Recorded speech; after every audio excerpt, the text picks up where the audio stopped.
আমরা যে আর্ন করি আমরা কিন্তু সবচেয়ে আমরা মনে হয় বেশি ট্যাক্স দেই। হ্যাঁ, আমরা 25 থেকে 30% ট্যাক্স দেই। দ্যাট মিনস আমরা কিন্তু সরকারকে কিন্তু টাকা দেই, এবং অনেকের ধারণা আছে যে সরকার থেকে মনে হয় আমাদেরকে টাকা দেয়, সরকার থেকে আমরা টাকা পাই না।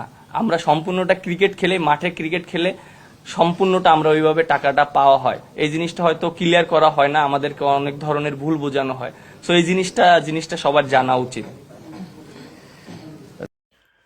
আমাকে ভুলে যায়েন না, নাটের গুরুর ডায়লগ দিয়েই আসলে ভিডিওটা শুরু করছি। ভিডিওটা আজকে কাকে নিয়ে, যে আবাল মিরাজ বাংলাদেশের ক্যাপ্টেন। এটা আসলে ভাবতেও অবাক লাগে যে এরকম আবাল একটা মানুষ যে কিনা বাংলাদেশের ক্যাপ্টেন। কেন আমি আবাল বলতেছি? আপনার বাংলাদেশ সরকারকে সে ট্যাক্স দেয়, সেটা সে সংবাদ সম্মেলন করে বলতেছে বাংলাদেশের প্রত্যেকটা নাগরিক, যে বাংলাদেশের নাগরিক, তাকে বাংলাদেশের সরকারকে ট্যাক্স দিতে হয়। সেটা বলেন পাবলিক সেক্টর বলেন, প্রাইভেট সেক্টর বলেন, যে সরকারি চাকরি করে, যে প্রাইভেট চাকরি করে, একটা সর্বনিম্ন স্তরের যে কর্মচারী, তাকেও বাংলাদেশ সরকারকে ট্যাক্স দিতে হয়। সো সরকারকে ট্যাক্স দেয় না এরকম একটা মানুষ দেখান। সে বাংলাদেশে বসবাস করতেছে, সে সরকারকে ট্যাক্স দিচ্ছে, সেটা আবার সংবাদ সম্মেলন করে বলতেছে যে আমরা 25 থেকে 30% ট্যাক্স দিই। আবার পরবর্তী আরেকটা সংবাদ সম্মেলনে সে বলতেছে যে কি, যে অনেকেই দেখছি, অনেক বিজনেসম্যানকেই দেখছি ট্যাক্স দেন, আমরা ক্রিকেটাররা ট্যাক্স দিই। তুমি আসলে বাবা যেই বিজনেসম্যানদের সাথে চলো, যাদের পাওয়ারের কারণে আজকে তুমি এইসব কথা বলতেছো না, তারাই ট্যাক্স দেয় না, বুঝছো? তো বাদ দিলাম ওইটার কথা। তারপর কি বলতেছে সে? সে বলতেছে যে সরকার তাদের টাকা দেয় না, সরকারকে তারা টাকা দেয়, এবং তারা কি করে, তারা যে টাকাটা ইনকাম করে সেটা সরকার দেয় না, তারা ক্রিকেট খেলে ইনকাম করে। মাঠে ক্রিকেট খেলে তারা টাকা ইনকাম করে। তো মাঠে ক্রিকেট খেলে তো টাকা ইনকাম করবি, তোর প্রফেশনটা কি? তোর প্রফেশন তো ক্রিকেট খেলা। আপনার প্রফেশন হলো ক্রিকেট খেলা, আপনি টাকা ইনকাম করবেন ক্রিকেট খেলে। আপনার যদি প্রফেশন হয় রিক্সা চালানো, আপনি রিক্সা চালিয়ে টাকা ইনকাম করবেন। আপনার প্রফেশন যদি হয় জব করা, আপনি সরকারি চাকরি করা, বা প্রাইভেট সেক্টরে সফটওয়্যার ইঞ্জিনিয়ার হওয়া, আপনার ইঞ্জিনিয়ারিং করেই আপনার টাকা ইনকাম করতে হবে। তো আপনার খেলা হলো, প্রফেশন হলো ক্রিকেট খেলা, আপনি আবার সেটা সংবাদ সম্মেলন করে বলতেছেন যে আমরা মাঠে ক্রিকেট খেলেই টাকা ইনকাম করি। তো ক্রিকেট খেলেই তো টাকা ইনকাম করবেন। তারপর আবার বলতেছেন যে আপনাকে, যে ক্রিকেটারদের যে টাকা দেয় সেটা সরকার টাকা দেয় না, টাকাটা দেয় কে? আইসিসি দেয়, স্পন্সররা দেয়। আরে বাবা, আইসিসি কাকে টাকা দেয়? আইসিসি কি মিরাজকে টাকা দেয়? আইসিসি কি মিথুনকে টাকা দেয়? আইসিসি টাকাটা দেয় কে? টাকাটা দেয় বাংলাদেশকে। বাংলাদেশ ক্রিকেট বোর্ডের মাধ্যমে বাংলাদেশকে টাকাটা দেয়। Cricket board responsible. ক্রিকেট বোর্ডকে টাকাটা আইসিসি কেন দেয়? কাকে দেয় আসলে? মেন মেন স্টেক হোল্ডারটা কি? Main stake holder Bangladesh. মিরাজকে দেখে টাকা দেয়? টাকা দেয় বাংলাদেশকে দেখে। বাংলাদেশ নামে আইসিসির আপনার অনেক ডেভেলপ কান্ট্রি আছে, বা অনেক অ্যাসোসিয়েটেড কান্ট্রি আছে, যেগুলোকে আইসিসি প্রত্যেক বছর ক্রিকেট ডেভেলপমেন্টের জন্য টাকা দিয়ে থাকে। ওগুলা কাদের জন্য দেয়? ওদের কি স্টার প্লেয়ার আছে? ওদের সাকিব আল হাসান আছে, বা অন্য কেউ আছে? কাদের দেখে টাকা দেয়? একটা নেশনকে টাকা দেয়, সেই দেশের ক্রিকেটকে উন্নত করার জন্য। বাংলাদেশ আইসিসির মেম্বার, সেই হিসেবে টাকাটা পায়। আর স্পন্সর স্পন্সর কোথা থেকে আসে? আজকে বাংলাদেশের মানুষ যদি ক্রিকেট খেলা অফ করে দেয়, ক্রিকেট ক্রিকেট খেলা দেখা বন্ধ করে দেয়, কোনো একটা দর্শক যদি মাঠে না যায়, স্পন্সর পাবে? বাংলাদেশ ক্রিকেট বোর্ড স্পন্সর পাবে? তোরা স্পন্সর পাবি রে ভাই? কোন দিক দিয়ে স্পন্সর কেমনে আসবে? আজকে যে আপনি মিরাজ হয়েছেন, আজকে আপনি সাকিব আল হাসান হয়েছেন, আজকে আপনি তামিম ইকবাল হয়েছেন, কোথা থেকে হয়েছেন? দর্শকদের কারণে।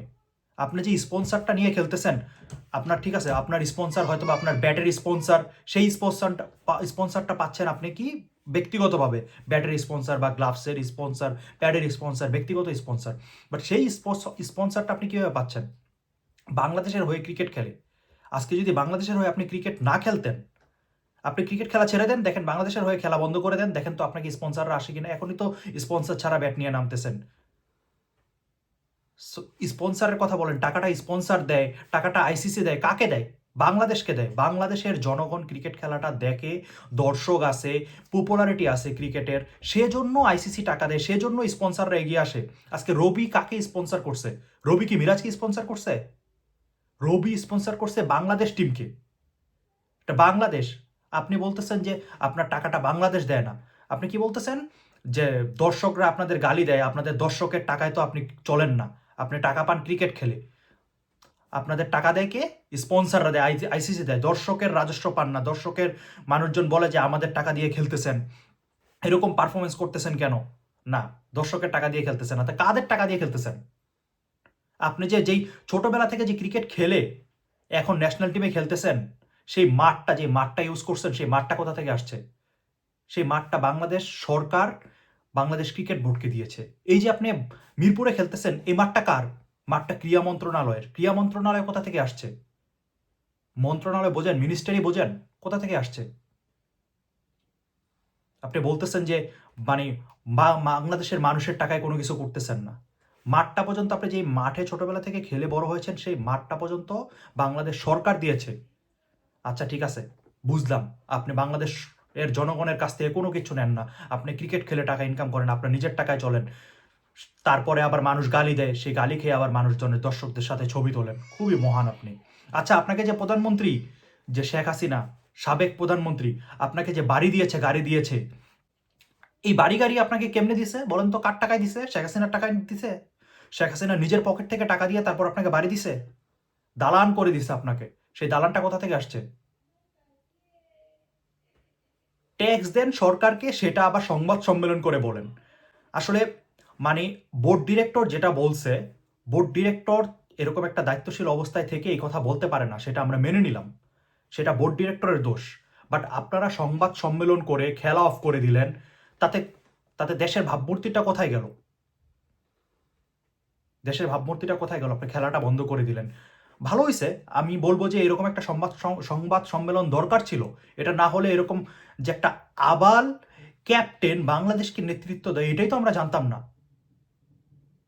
ধন্যবাদ আসলে, আমি নাজমুল হোসেনকে ধন্যবাদ দিব যে আসলে সে এরকম একটা মন্তব্যের কারণে এরকম একটা সংবাদ সম্মেলন হয়েছে, একটা প্রেস কনফারেন্স হয়েছে, সেই প্রেস কনফারেন্সে আপনার এরকম আবাল কিছু মানুষজনকে আমরা দেখতে পারছি।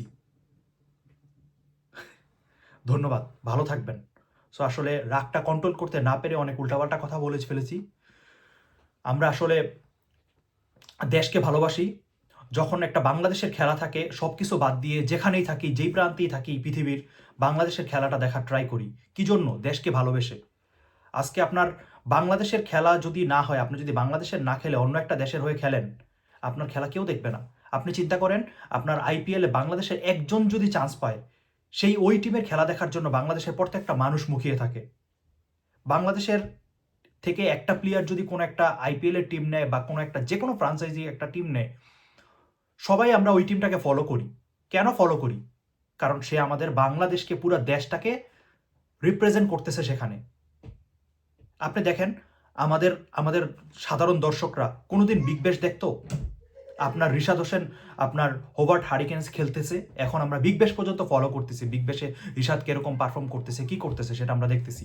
কেন দেখতেছি? কারণ সে বাংলাদেশকে রিপ্রেজেন্ট করতেছে। সো এই সাধারণ কমন সেন্স যদি আপনার না থাকে, আপনি যদি বলেন যে দর্শক গালি দেয়, দর্শক তো আপনাকে গালি দিবে। এই প্রফেশনটাই এরকম। আপনি যখনই যখনই সাধারণ জনগণকে নিয়ে কাজ করবেন বা সাধারণ জনগণকে নেতৃত্ব দিবেন, আপনি আপনি বাংলাদেশকে রিপ্রেজেন্ট করতেছেন। তখন আপনার, যদি আপনি ভুল করেন, আপনাকে জনগণ বকা দিবে, গালি দিবে। আপনি যখন যখন ভালো কাজ করবেন, আপনাকে উঠায় নাচবে। আপনি ভালো পারফর্ম করছেন, আপনাকে কি করছে? সরকার আপনাকে গাড়ি দিছে, বাড়ি দিছে। সো সেম জিনিস, আপনি যদি গাড়ি বাড়ি নিতে পারেন ভালো পারফরমেন্স করে, আপনি যখন খারাপ পারফরমেন্স করবেন, তখন সেই গালিটা আপনার নেওয়াটা, এটাও আপনার একটা দায়িত্ব কর্তব্য। ওইটাও আপনাকে টলারেট করতে হবে। আর যদি ওইটা টলারেট করতে না পারেন, তাহলে ক্রিকেট খেলা ছেড়ে দেন, অন্য প্রফেশন বেছে নেন। আপনি যা কর্পোরেট জব করেন, কেউ আপনাকে কিছু বলবে না। আপনার বস ছাড়া, আপনার কলিগরা ছাড়া আপনাকে কেউ কিছু বলবে না। ধন্যবাদ, ভালো থাকবেন।